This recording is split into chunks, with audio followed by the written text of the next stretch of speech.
Documentary I, India the Modi question. इस documentary पर केंद्र सरकार ने बैन लगा दिया। अब इस बैन को लेकर सुप्रीम कोर्ट में याचिका दाखिल की गई है। इस पर किसने किसने याचिका दाखिल की, सुप्रीम कोर्ट ने क्या कुछ कहा है, कानून मंत्री किरण रिजिजू ने क्या कहा, कौन वो लोग हैं जिन्होंने ये याचिका दायर की है, ये सब कुछ आपको जानना बेहद जरूरी है। ये पूरी जानकारी आपको इस वीडियो में दूंगी। नमस्कार, बहुत बहुत स्वागत है आपका। आप देखना शुरू कर चुके हैं राष्ट्रपथ, आपके साथ मैं हूं अर्चना सिंह।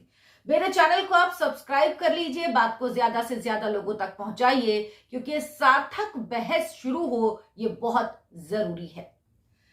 तो बीबीसी की एक डॉक्यूमेंट्री आई जिसे लेकर पूरे देश में हंगामा हुआ। दिल्ली से लेकर कोलकाता तक, हैदराबाद तक, राजस्थान तक विश्वविद्यालयों में इस डॉक्यूमेंट्री को दिखाए जाने को लेकर छात्रों ने हंगामा किया। ज्यादातर ये जो संगठन है लेफ्ट से जुड़े थे, एनएसयूआई भी इसमें शामिल था, जामिया मिलिया इस्लामिया हो या फिर जेएनयू की तस्वीरें आपने देखी होंगी टेलीविजन पर। लेकिन अब ये मामला कोर्ट में चला गया है। 3 याचिकाएं अदालत में दायर की गई है। एक याचिका पत्रकार एन राम, प्रशांत भूषण और टीएमसी की सांसद महुआ मोइत्रा की तरफ से दायर की गई है। ये तीनों नाम सुन के आप समझ गए होंगे कि इनका मोटिव क्या है, किस इंटेंशन से ये याचिका दायर की गई हैं। एक है वकील एमएल शर्मा, इनका नाम भी आप जरूर जानते होंगे। निर्भया केस में जो लड़के थे जिन्होंने निर्भया के साथ बलात्कार किया था, उनका ये केस लड़ रहे थे। चलिए, केस लड़ने के लिए वकील तो होना ही चाहिए, लेकिन जो बातें ये महिलाओं के लिए कर रहे थे, उस निर्भया के लिए कर रहे थे, वो बेहद घटिया थी। इनसे मैंने खुद लाइव में बात की है, ये स्टूडियो में मेरे साथ मौजूद थे। और जिस मानसिकता का ये व्यक्ति है, मैं बता रही हूं कि लगता है कि किस तरह से इस तरह के लोग बातें करते हैं। और बीबीसी की एक डॉक्यूमेंट्री आई थी निर्भया को लेकर भी, अगर आपको याद हो तो उस डॉक्यूमेंट्री में जो वर्जन दिखाया गया था, जो बातें कही गई थी, वो एमएल शर्मा और एपी सिंह, इन दोनों वकीलों के बयान पर ही वो पूरी डॉक्यूमेंट्री बनाई गई थी, जिसे भारत में बैन भी कर दिया गया था।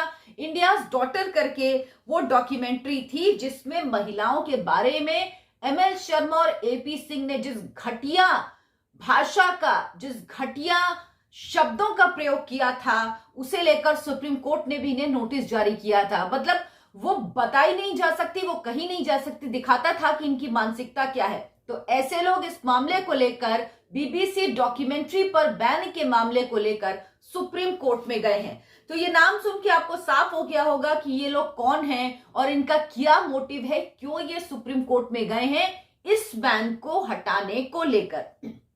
अब किरण रिजिजू जो कानून मंत्री हैं, उन्होंने इस मामले को लेकर ट्वीट किया।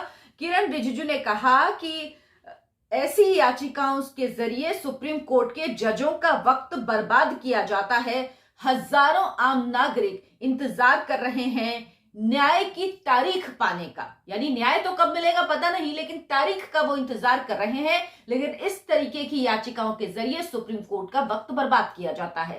पहले भी किरण रिजिजू कह चुके हैं कि सुप्रीम कोर्ट को जो जमानत की याचिकाएं होती हैं वो सुनने की क्या जरूरत है।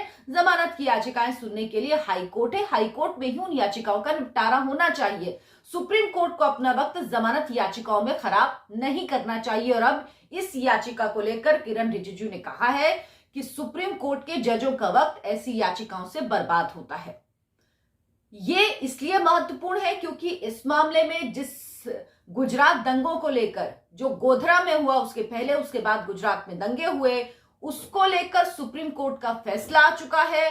देश की सर्वोच्च अदालत अपना फैसला सुना चुकी है। उसके बाद बीबीसी की डॉक्यूमेंट्री एक ऐसे नजरिए से बनाना जो पूरे तौर पर बायस्ड है। उनके पास कौन से ऐसे रिसोर्सेज हैं जिनसे उन्होंने जांच कराई है, क्योंकि देश की जांच एजेंसियों ने जांच की है, कोर्ट ने फैसला सुनाया है। और जब इस मामले में फैसला आ गया है तो बीबीसी आखिर किस तरह से एक अलग ही नजरिए से इस मामले पर फिल्म बना सकता है। लेकिन ये फिल्म बनी और इस फिल्म को केंद्र सरकार ने बैन कर दिया और इसी को लेकर याचिका दायर की गई। लेकिन अब देखिए, जिस मामले पर सुप्रीम कोर्ट फैसला सुना चुका है, जिस मामले पर सुप्रीम कोर्ट ने कहा कि ये जो पूरा मामला है ये जानबूझकर नरेंद्र मोदी को ऐसा लग रहा है कि फंसाने के लिए बनाया गया था, सारी जितनी जांच हुई है वो जांच ठीक हुई है। सुप्रीम कोर्ट की एसआईटी गठित हुई थी, उसने जांच की है, उसने क्लीन चिट दी है, लेकिन उसके बावजूद भी ऐसे लोग लगातार अपना एजेंडा चला रहे हैं। अब सुप्रीम कोर्ट उसी याचिका को सुनने के लिए राजी हो गया है कि बीबीसी की वो डॉक्यूमेंट्री पर बैन क्यों लगाया गया है, इस मामले को लेकर जो याचिका दाखिल की गई है। सुप्रीम कोर्ट के बारे में अक्सर मैं आपको बताती हूं कि कई बार बड़े बड़े वकील ऐसे लोग होते हैं जिनकी याचिकाएं जल्दी सुन ली जाती हैं, बहुत जल्दी। और इस मामले में भी जो चीफ जस्टिस ऑफ इंडिया है डीवाई चंद्रचूड़, उनकी अध्यक्षता में बेंच थी। उस बेंच के सामने एमएल शर्मा जो वकील हैं वो पेश हुए। उन्होंने कहा कि जो याचिकाएं हैं, इससे जुड़ी हुई 3 याचिकाएं हैं, उन याचिकाओं को तत्काल, समझ रहे हैं, तत्काल यानी इमीडिएटली सूचीबद्ध किया जाना चाहिए। तीनों याचिकाओं को एक साथ करके इनको सूचीबद्ध किया जाना चाहिए। और सुप्रीम कोर्ट ने इस मामले में 3 फरवरी की डेट दे दी है सुनवाई के लिए। सोचिए, सुप्रीम कोर्ट ऐसे मामलों की सुनवाई कितनी जल्दी करता है। आखिर ये कौन सा ऐसा मामला है जो देश से जुड़ा है? ये कौन सा ऐसा मामला है जहां पर कोई अर्जेंसी है? ये कौन सा ऐसा जुड़ा मामला है जो लोक हित से जुड़ा मामला है? या इसमें क्या देश के लोगों की मंशा है? क्या देश के लोग चाहते हैं? क्या इसमें कोई सोशल कॉज है? क्यों सुप्रीम कोर्ट ऐसे मामलों की सुनवाई तत्काल करने के लिए राजी हो जाता है?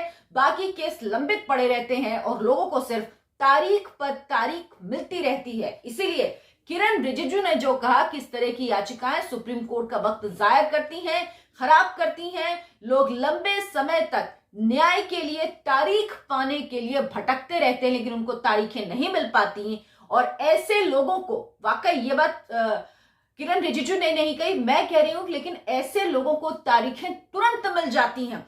3 फरवरी की तारीख दे दी गई, तुरंत मामला जैसे ही एमएल शर्मा पेश हुए सीजेआई की कोर्ट में, बेंच के सामने उन्होंने कहा कि इसे तत्काल सूचीबद्ध किया जाना चाहिए। तो तत्काल सूचीबद्ध हो गया। 3 फरवरी को इस मामले में सुनवाई होगी। तो ये बताना चाहिए कोर्ट को भी कि क्यों ऐसे मामलों की इतनी अर्जेंसी में सुनवाई होती है। आपको याद होगा, अभी कुछ दिन पहले का एक मामला था जो कोर्ट में गया था, जोशीमठ का, जिसमें कोर्ट ने कहा था कि इसमें तत्काल सुनवाई की कोई जरूरत नहीं है। फिर कहा कि इसमें सुनवाई की क्या जरूरत है, इसमें जो कंसर्न एजेंसीज हैं, जो सरकार है, वो अपनी तरह से काम कर रही हैं, तो इसमें सुनवाई की क्या जरूरत। लेकिन ऐसे मामलों में सुप्रीम कोर्ट तत्काल सुनवाई करता है और डेट भी तुरंत ही दे देता है। 3 फरवरी को इस मामले में सुनवाई है अदालत में। सुप्रीम कोर्ट में क्या हुआ, क्या होगा, ये सब जानकारी आपको लगातार मैं अपने इस चैनल के जरिए देती रहूं। तो आप मेरे चैनल को सब्सक्राइब जरूर कर लीजिए, क्योंकि यहाँ पर आपको हर वो खबर मिलेगी जो खबर आपको कहीं नहीं मिलती। और सिर्फ खबर नहीं, खबर के पीछे की खबर, उसकी एनालिसिस, क्यों हुआ, किसने किया, क्यों किया, इन सवालों के जवाब आपको सिर्फ राष्ट्रपथ पर मेरे साथ ही मिल पाएंगे। तो आप मेरे चैनल को सब्सक्राइब जरूर कर लीजिए, बात को आगे बढ़ाइए, ज्यादा से ज्यादा लोगों तक पहुंचाइए। नमस्कार।